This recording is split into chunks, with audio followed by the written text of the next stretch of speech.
வணக்கம். திசைகளின் 10 மணி செய்திகள். இந்திய சமுதாயத்திற்கான அரசாங்கத்தின் பல உதவிகள் வெளியில் பேசப்படுவதில்லை.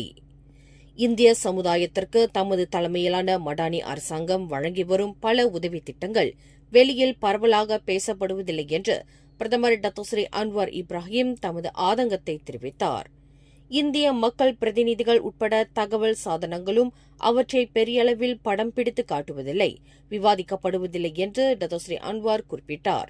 இதன் காரணமாகவே நடப்பு அரசாங்கம் ஒன்றுமே செய்யாதது போல் ஒரு தோற்றம் ஏற்படுத்தப்பட்டு வருகிறது என்று இன்று கோலாலம்பூர் KL சென்ட்ரலில் இலக்கவியல் அமைச்சு ஏற்பாடு செய்த தீபாவளி திறந்த இல்ல நிகழ்வில் கலந்து கொண்டு உரையாற்றுகையில் அவர் இதனை தெரிவித்தார்.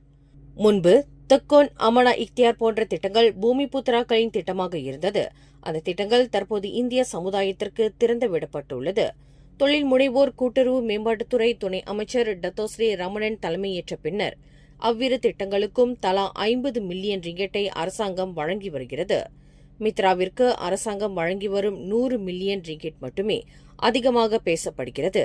அது போதவில்லை என்று கூறப்படுகிறது. ஆனால் இந்திய சமுதாயத்திற்கு அரசாங்கம் வழங்கி வரும் பல பில்லியன் ரிங்கெட் மதிப்பிலான திட்டங்களில் மிக சிறிய பகுதியே மித்ராவின் நிதியாகும். இதற்கு நல்லதொரு உதாரணம் இந்திய சமுதாயத்திற்கான வீட்டுக்கடன் வசதி திட்டமாகும். அவர்களுக்கு வீடுகள் உள்ளன, ஆனால் சொந்த வீடுகள் கிடையாது. வீட்டு வாடகை அதிகமாகும். அவர்கள் சொந்த வீட்டை வாங்க வேண்டும் என்பதற்காக வீட்டு வசதி கடன் உத்தரவாத திட்டத்தை அரசாங்கம் அறிமுகப்படுத்தி பெரிய நிதி ஒதுக்கீடும் வழங்கப்பட்டது. அதை பற்றி யாரும் பேசவில்லை. இந்திய சமுதாயத்திற்காக STR, சாரா உட்பட பல்வேறு திட்டங்களுக்கு அரசாங்கம் 200 கோடி ரிங்கிட் வரை ஒதுக்கி தந்துள்ளது. ஆனால் நாங்கள் எதையும் செய்யவில்லை என்பது போல் தொடர்ந்து தாக்குதலுக்கு ஆளாகி வருகிறோம் என்று பிரதமர் தமது உரையில் தெரிவித்தார். இலக்கவியல் அமைச்சு ஏற்பாடு செய்த தீபாவளி திறந்த இல்ல உபசரிப்பு தீபாவளி திருநாளாக மட்டுமல்லாமல் அது மலேசிய மக்களின் நம்பிக்கை மற்றும் ஒற்றுமையின் சின்னமாகவே விளங்குகிறது என்று அதன் அமைச்சர் கோபிந்த் சிங் டியோ தெரிவித்தார். இந்த செய்தியானது மலேசிய மடானி என்ற உணர்வுடன் ஆழமாக தொடர்புடையதாகும். மனிதாபிமானம், நீதி, நலன் ஆகிய மதிப்புகள் எல்லா மக்களுக்கும் இன மத வேறுபாடு இன்றி பிரகாசமான எதிர்காலத்தை உருவாக்குவதில் அடிப்படையாக விளங்குகின்றன. மடானி அரசாங்கத்தின் ஒன்றுபட்ட மலேசிய வடிவமைப்பில் தீபாவளி திருநாளானது இன மத எல்லைகளை தாண்டி பல்வகைகளில் ஒற்றுமையின் சின்னமாக விளங்குகிறது. இது நமது நாட்டின் நீண்ட நாள் வலிமையாகும் என்று கோபிந்த் சிங் பெருமிதம் தெரிவித்தார். இன்று சனிக்கிழமை கோலாலம்பூர் KL சென்ட்ரலில் இலக்கவியல் அமைச்சின் ஏற்பாட்டில் நடைபெற்ற தீபாவளி திறந்த இல்ல உபசரிப்பு நிகழ்வில் கோபிந்த் சிங் டியோ மேற்கண்டவாறு தெரிவித்தார். பிரதமர் டத்தோஸ்ரீ அன்வார் இப்ராஹிமின் சிறப்பு வருகையுடன் அமைந்த இந்த நிகழ்வில் உரையாற்றிய கோபிந்த் சிங், மலேசியாவில் உள்ள இந்திய சமூகம் ஒரு தனி சமூகம் அல்ல, மாறாக இந்தியர்கள் இந்த நாட்டின் வரலாற்றின் இதய துடிப்பாக விளங்குகிறார்கள் என்றார். மலேசிய கலை கலாச்சார நிகழ்வுடன் நடைபெற்ற இந்த நிகழ்வில் கோபிந்த் சிங் துணைவியார் திருமதி சங்கீதா கவுர், தொழில் முனைவோர் மேம்பாட்டுத்துறை துணை அமைச்சர் டத்தோஸ்ரீ ரமணன், தேசிய ஒற்றுமைத்துறை துணை அமைச்சர் சரஸ்வதி கந்தசாமி, கோலாலம்பூர் ஸ்ரீ மாரியம்மன் கோவில் தேவஸ்தான தலைவர் தான் ஸ்ரீ டத்து நடராஜா உட்பட முக்கிய பிரமுகர்களும் பொதுமக்களும் கலந்து சிறப்பித்தனர்.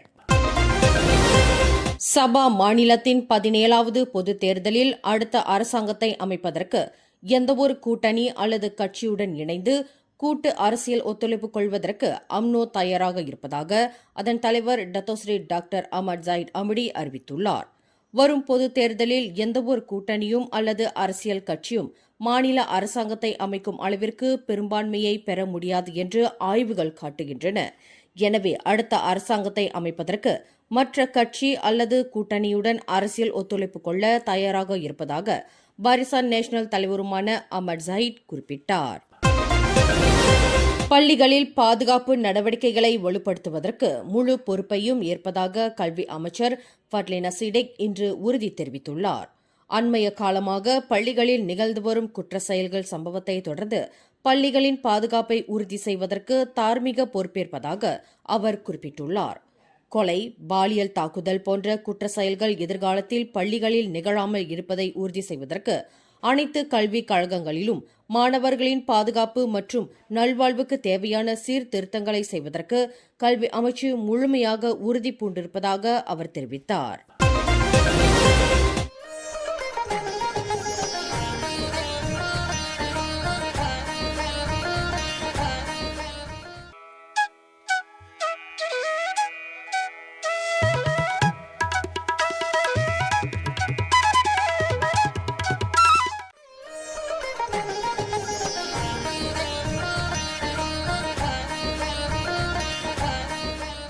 ஆத்மா வணக்கம். நமச்சிவாய வாழ்க, நாதந்தால் வாழ்க, இமை பொழுதும் என் நெஞ்சில் நீங்கள் தான் தாழ் வாழ்க. Salam Malaysia Madani, salam perpaduan, salam Negusman bersih muafakat sejahtera. இந்த இனிய வேளையில் மலேசியா இந்து சமுதாயத்துக்கு என்னுடைய இனிய தீபாவளி நல்வாழ்த்துக்கள். அனைத்து இந்தியர்களும் இந்த தீபாவளியை சிறப்பாக உங்கள் குடும்பத்துடன், உங்களோட நண்பர்களுடன், உறவினர்களுடன் சிறப்பாக கொண்டாட என்னோட வாழ்த்துக்கள். அனைவருக்கும் என்னுடைய இனிய தீபாவளி நல்வாழ்த்துக்கள்.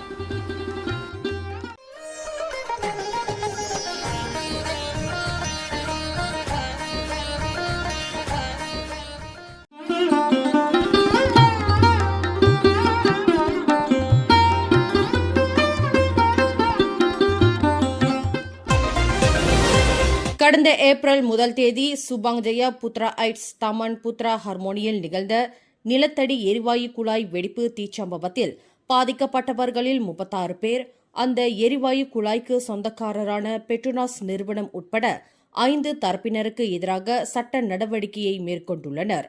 பெட்ரோனாஸ் கேஸ் பிரஹாட், ஹாங் ஹேன் ஹாங் ஹோம்ஸ் சென்ட்ரியன் பிரஹாட், சுபாங் ஜெயா மாநகர் மன்றம் உட்பட 5 தரப்பினருக்கு எதிராக தாங்கள் வழக்கு நடவடிக்கையை பதிவு செய்துள்ளதாக வாதிகள் தரப்பில் ஆஜராகியுள்ள லோ போ ஹெங் என்பவர் தெரிவித்துள்ளார். இந்த சம்பவத்தினால் தாங்கள் பட்ட அவதியை நீதிமன்றம் அறிய வேண்டும் என்பதற்காகவே 5 தரப்பினருக்கு எதிராக தாங்கள் நீதிமன்ற நடவடிக்கையை மேற்கொண்டுள்ளதாக அவர் குறிப்பிட்டார். தங்கள் சார்பில் முன்னணி வழக்கறிஞராக முன்னாள் சட்டத்துறை தலைவர் தான்ஸ்ரீ டோமி தோமஸை நியமித்திருப்பதாக அவர் கூறினார். சபா மாநிலத்திற்கு கூட்டரசு வருமானத்தில் 40 விழுக்காட்டு பங்கை கிட்டத்தட்ட 50 ஆண்டுகளாக வழங்க தவறியிருக்கும் கூட்டரசு அரசாங்கத்தின் நடவடிக்கை சட்டவிரோதமானது என்று சபா கொத்தகினபாலு உயர்நீதிமன்றம் நேற்று வழங்கியுள்ள அதிரடி தீர்ப்பை எதிர்த்து மேல்முறையீடு செய்வது சட்டத்துறை அலுவலகத்தின் அதிகாரத்திற்கு உட்பட்டதாகும் என்று சட்ட சீர்திருத்தத்திற்கான பிரதமர் துறை அமைச்சர் அசலினா ஒத்மான் சைட் தெரிவித்தார். இதுகுறித்து முடிவு எடுப்பது தமது அமைச்சு அல்ல, மாறாக இது முழுக்க முழுக்க சட்டத்துறை அலுவலகத்தின் அதிகாரத்திற்கு உட்பட்ட விஷயமாகும் என்று அசாலினா குறிப்பிட்டார். சபாவிடமிருந்து கூட்டரசு அரசாங்கம் வசூல் செய்யும் வருமானத்தில் 40 விழுக்காடை அந்த மாநிலத்திற்கே அது திரும்ப வழங்க வேண்டும் என்பது சட்டமாகும். ஆனால் கடந்த 50 ஆண்டுகளாக அந்த 40 விழுக்காட்டு தொகையை கூட்டரசு அரசாங்கம் வழங்கவில்லை. மாறாக சிறப்பு தொகை என்ற அடிப்படையில் ஒரு நிதி வழங்கப்படுவது சட்டத்தை மீறிய செயலாகும் என்று உயர்நீதிமன்ற நீதிபதி டத்தோ செலஸ்டினா ஸ்டூல் காலிட் அதிரடி தீர்ப்பை வழங்கியிருந்தார். அடுத்த வாரம் 26ஆம் தேதி தொடங்கி 28ஆம் தேதி வரை 3 தினங்களுக்கு நடைபெறவிருக்கும் 47வது ஆசியான் உச்சநிலை மாநாட்டை முன்னிட்டு பாதுகாப்பு மற்றும் மாநாடு சுமூகமாக நடைபெறுவதை உறுதி செய்வதற்கு சுமார் 10,000 போலீஸ்காரர்கள் களம் இறக்கப்படுவார்கள் என்று புகிடமான் போலீஸ் தலைமையகம் தெரிவித்துள்ளது. இந்த 10,000 பேர் போலீஸ் அதிகாரிகள், உறுப்பினர்கள் மற்றும் உளவுத்துறையினர் என பல்வேறு நிலைகளில் உள்ளடக்கப்பட்டுள்ளார்கள் என்று புகேட் அமானின் உள்நாட்டு பாதுகாப்பு மற்றும் பொது அமைதி பிரிவின் துணை இயக்குநர் டத்தோ ஃபிசோல் சாலே விளக்கினார். மலேசிய இந்திய இளைஞர்களுக்கு ஓர் அடையாள தொகையாக சிறு நிதி உதவி வழங்கி உதவி செய்யாமல் இந்திய இளைஞர்களை மேம்படுத்துவதற்கும் அவர்கள் மத்தியில் நீடித்த உருமாற்றத்தை உருவாக்குவதற்கும் நல்லதொரு வேலை வாய்ப்புகளை உருவாக்கி தாருங்கள் என்று மனிதவள அமைச்சர் ஸ்டீவன் சிம் கேட்டுக் கொண்டார்.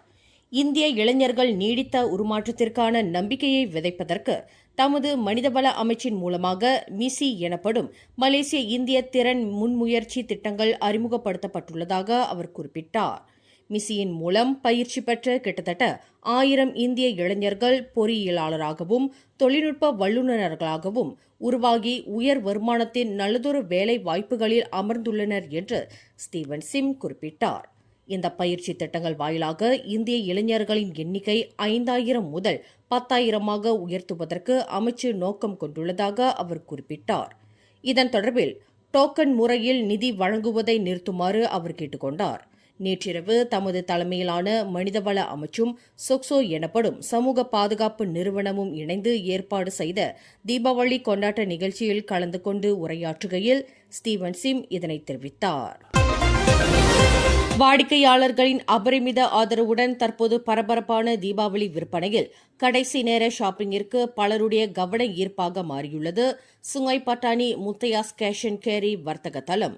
புத்தாடைகள், ஜவுளி, பலகாரங்கள், இனிப்பு வகைகள், அலங்கார பொருட்கள், இமிடேஷன் நகைகள் என தீபாவளிக்கான அனைத்து பொருட்களும் ஒரே இடத்தில் கிடைக்கக்கூடிய வர்த்தக தளமாக விளங்கும் முத்தையாஸ் கேஷ் அண்ட் கேரி இந்த வருடத்திற்கான தீபாவளி கொண்டாட்டத்திற்கு தங்களின் நம்பர் 1 தேர்வுக்குரிய ஷாப்பிங் மையமாக விளங்குகிறது சுங்காய் பட்டாணி முத்தையாஸ் கேஷ் அண்ட் கேரி என்கிறார் கிடா ஜித்ராவைச் சேர்ந்த பிரேமா. எல்லா பொருட்களின் விலையும் மலிவாகவும் நியாயமாகவும் இருக்கிறது என்கிறார் பிரேமா. எப்பவுமே ஷாப்பிங் நாங்க பினாங்ல செய்வோம். ஸோ இந்த வாட்டி பட்டாசு வாங்கணும், அப்புறம் கொஞ்சம் பொருட்கள்லாம் வாங்கணும்ட்டு இங்க எஸ்பிக்கு வந்திருக்கோம். இங்க எஸ்பி முத்தையாஸ்க்கு வந்திருக்கோம். ஸோ இங்க பொருள்லாம் நிறைய வெரைட்டியான பொருள், எல்லா பொருளும் ஒரே இடத்துல கிடைக்குது. விலையும் நல்லா மலிவாகவும் இருக்கு, நியாயமான விலையாகவும் இருக்கு. இப்போ மழை பெஞ்சிட்டு இருக்கு. ஸோ எங்க ஹஸ்பண்ட் பட்டாசு வாங்க போயிருக்காரு. ஸோ இங்க எல்லாம் கிடைக்கும். தீபாவளி என்றாலே பட்டாசுதான். அதிலும் முத்தையாஸ் கேஷ் அண்ட் கேரி மலை போல் அடுக்கி வைக்கப்பட்டுள்ள பட்டாசு வகைகள் தம்மை திக்கு முக்காட வைக்கிறது என்கிறார் நீண்ட நாள் வாடிக்கையாளரான கோலக்கட்டிலைச் சேர்ந்த மூர்த்தி. நான் வாடிக்கையாளர் இந்த முத்தியாஸுக்கு இங்கே வந்தீங்கன்னா பொருள் எல்லாம் விலை குறைவாக இருக்கும், மலிவாக இருக்கும். ஒரு வருஷம் தீபாவளிக்கு நான் இங்கே தான் இருப்போம். வாடிக்கையாக இங்கே தான் பொருள் வாங்குறேன்.